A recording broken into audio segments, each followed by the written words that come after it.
polu gry z dwoma wicemistrzami świata. Zapraszamy!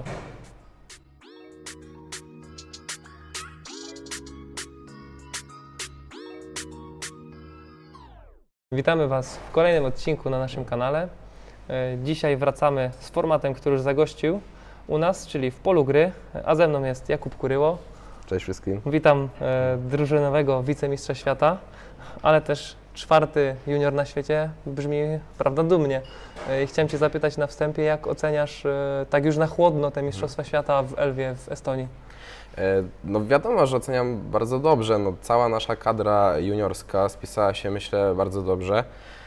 Każdy, myślę, że no mniej lub bardziej, ale jednak każdy wytrzymał tą presję, jaka na każdym na pewno ciążyła. Wielu naszych juniorów pokazało się ze świetnej strony, między innymi na przykład Gabriel Zastawnik no świetnie i w U18 i w U23 się zaprezentował. W juniorkach też mieliśmy fajny smaczek, czyli brązowy medal Nikoli Kobiór. No ogólnie myślę, że mistrzostwa naprawdę fajne i pod względem organizacyjnym, cała hala naprawdę fenomenalna. No i wynikowo no też w moim przypadku na pewno nie mam na co narzekać, więc jestem bardzo zadowolony też ze swojej gry. No tak, no rekord życiowy, a nie przeszkadzały Ci opóźnienia? Nie, no to akurat w porządku dla mnie. Okej. To są kolejne Mistrzostwa Świata, można powiedzieć rok po roku i kolejny medal na Mistrzostwach zdobywasz.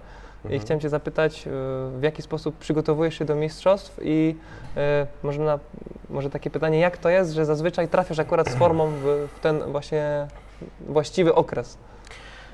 Tutaj nie do końca bym powiedział, że właśnie zawsze trafiam z formą właśnie w ten właściwy okres. W tym roku jak najbardziej tak było, bo faktycznie czułem się przed mistrzostwami, że jestem naprawdę w najlepszej formie w ciągu sezonu. Natomiast w poprzednich właśnie mistrzostwach, na poprzednich mistrzostwach nie do końca tak było. Między innymi właśnie w Rokiczanach, kiedy tak naprawdę moja najwyższa forma przypadła na marzec, bym powiedział. Kiedy tam były Mistrzostwa Polski, wtedy udało mi się ustanowić też rekord polski, miałem te starty na wysokim poziomie, a później właśnie przed mistrzostwami troszeczkę mi ta forma zjechała, no i to było widoczne niestety na mistrzostwach. No tak. Tam niestety się nie udało zabłysnąć.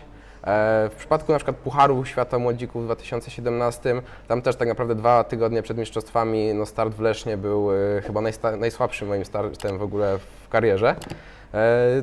No nie wiem, jakoś udało mi się zmotywować na ten najważniejszy start wtedy. Czyli motywacja uważasz, że też jest bardzo ważna i nawet jeśli nie czujesz się w tej formie, to potrafisz się zmotywować, będąc właśnie nawet w takim dołku. Tak, dokładnie. Właśnie w Kraniu na przykład chociażby potrzebowałem jakby, nie wiem, takiego impulsu można powiedzieć, który potrafił mnie, nie wiem, zmotywować. Na przykład kiedy w eliminacjach nie czułem do końca swojej gry, na przykład na sprincie wtedy usiadł za mną trener mój klubowy, Rysiu, i to mi, myślę, dało taką dużą pewność i mimo, że w sprincie wtedy się nie udało, to jednak poczułem swoją grę, uważam, że już grałem naprawdę fajnie. No i na grze finałowej też za mną usiadł i już od tak naprawdę początku, pomimo nieco zepsutych, co prawda pełnych, to od początku czułem się dobrze i no, myślę, że jeszcze wtedy dodatkowo ta żółta kartka wtedy mnie zmotywowała. No i poszło jakoś w tym finale, nie? I wtedy można powiedzieć, że jak nie miałem formy przed mistrzostwami, to właśnie w tym finale złapałem tą formę i potem przez następne 2 miesiące byłem cały czas w formie.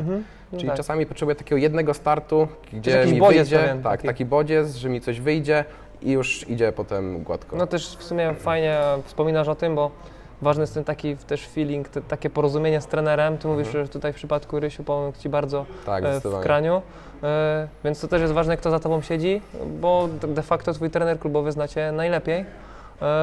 No i mimo tego dołka potrafił Cię właśnie zmotywować, bo zna wszystkie, można powiedzieć, Twoje wady i zalety.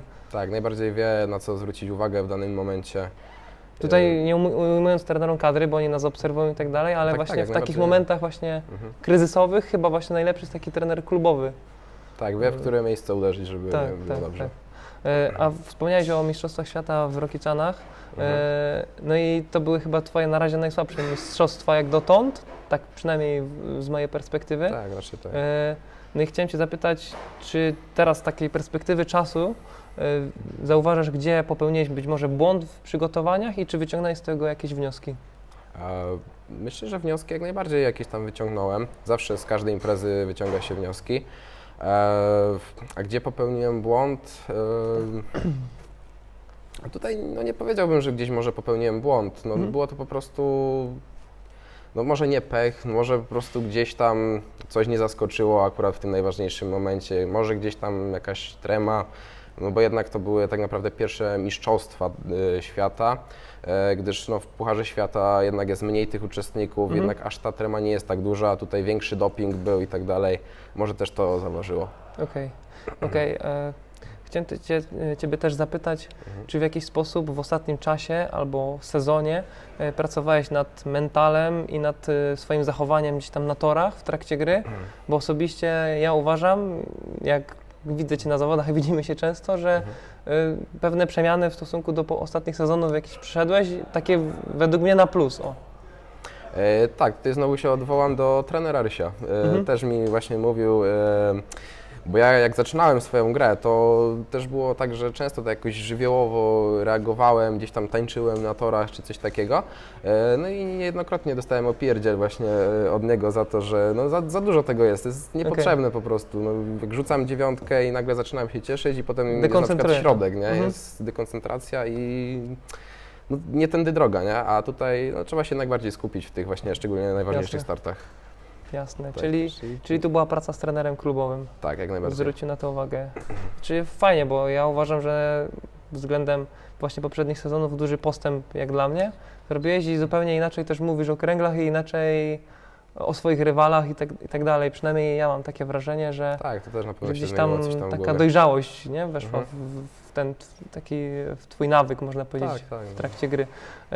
A propos zmian, to jeszcze chciałem zapytać, czy zastanawiałeś się nad tym, by zmienić coś w swojej technice? Generalnie mam tutaj na myśli dynamiczność twojego rozbiegu, bo wiem, że przez to też masz właśnie później problemy mięśniowe z nogami i gdzieś to później, no niestety w takich dłuższych dystansach, powiedzmy, kiedy trzeba dużo grać, zabiera ci trochę. Myślałem, jak najbardziej myślałem, próbowałem też to trochę zmieniać.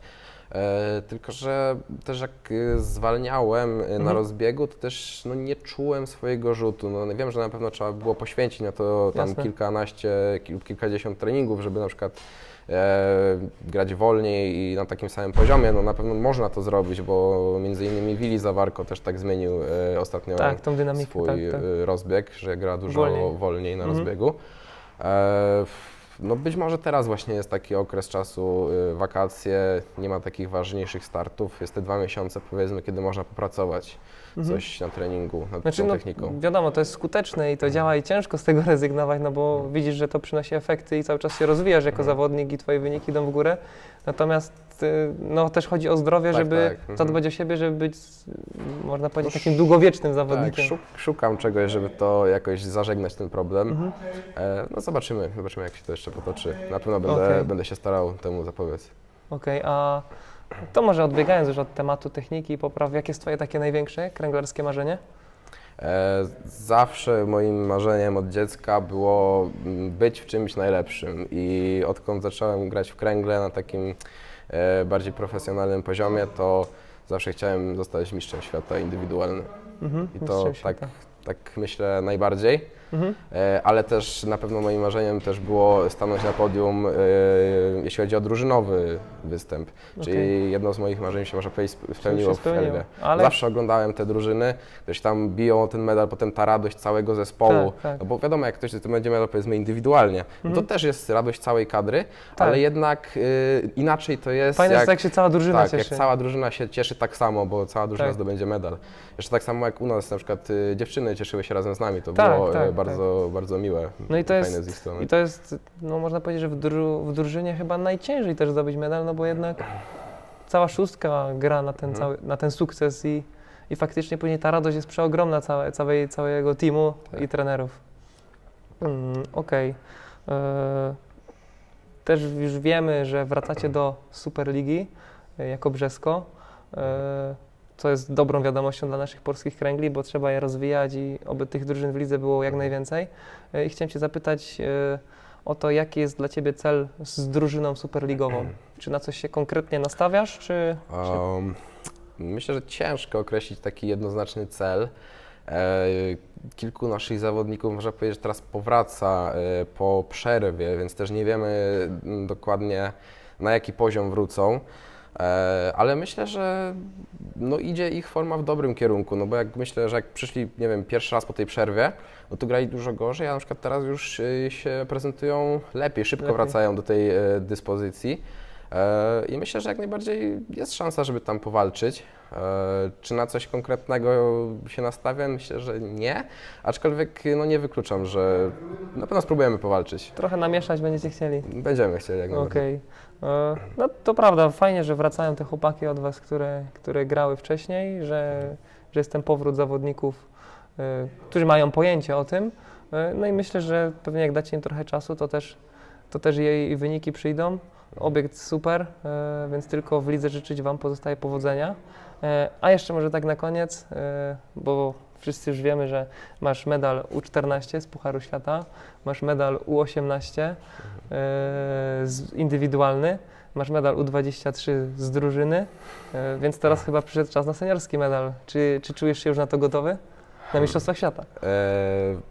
Myślę, że do medalu seniorskiego jeszcze jest bardzo daleka droga, bo to jednak jest, myślę, naprawdę ogromny wyczyn, żeby jednak w seniorach zdobyć jakikolwiek tak naprawdę medal.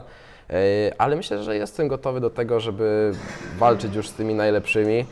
Czy od razu medal? No myślę, że nie tak szybko, ale na pewno będę robił to, co w mojej mocy, aby się zbliżyć do poziomu tych najlepszych. No, czyli na pewno też celem jest dostanie się do kadry seniorów. Jak najbardziej. Okej, Bardzo no to- chciałbym na przykład w przyszłym roku gdzieś tam pojechać z kadrą seniorów. No w przyszłym roku Zobaczymy. drużynówka Tak, właśnie w- o to chodzi. w Farellinie. No zobaczymy, jak tam. To się trzymamy potoczy. kciuki, życzymy powodzenia. No i tyle na dziś w Polu Gry. Dziękujemy Kubie za wizytę w naszym programie i do zobaczenia w kolejnych odcinkach. Trzymajcie się. Cześć. Dzięki.